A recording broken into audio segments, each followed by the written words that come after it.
I'm Holly Souter. I'm Geauga Parks District's volunteer coordinator and coordinator of the 23rd Annual Nature Arts Festival here at the Westwoods Nature Center. We're a two-day festival, today Saturday till 5 and tomorrow 10 to 5. We've just weathered a little bit of rain and our outdoor artists are hardy and ready to visit with you. We also have a full complement of indoor artists, all kinds of artwork, fine painters, photographers, jewelry makers, everything's nature related in one way or another. So we're looking forward to having you out.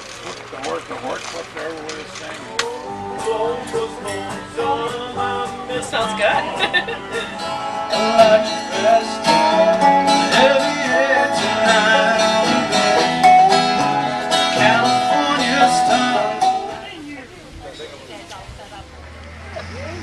I hadn't been there in years.